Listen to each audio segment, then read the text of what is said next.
జరిగిందేదో జరిగిపోయింది. ఇప్పుడేమనుకుని ఏం లాభం? కూర్చో.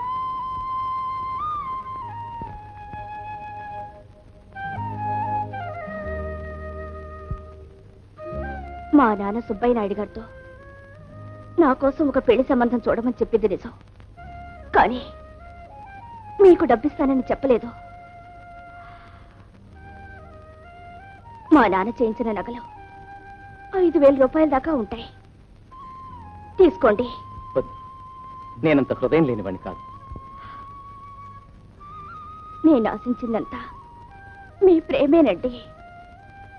సమయానికి అబద్ధాలు చెప్పి నన్ను మీకు కట్టబెట్టడం నిజంగా నాకు తెలియదు.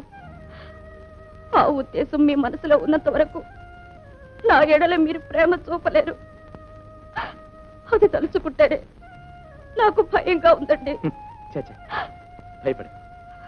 నేను కొంచెం ముక్కు తిని ఎవరో చేసిన తప్పుకి నువ్వేం చేస్తావు? మోసపోయాననే ఆవేశంలో అలా ప్రవర్తించాను.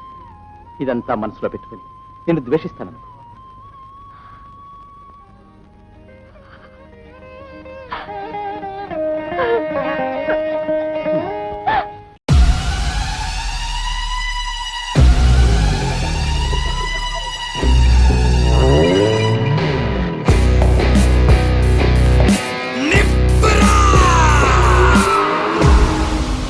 అవును, మీరు గ్యాంగ్స్టర్ ఎందుకు అయ్యారు?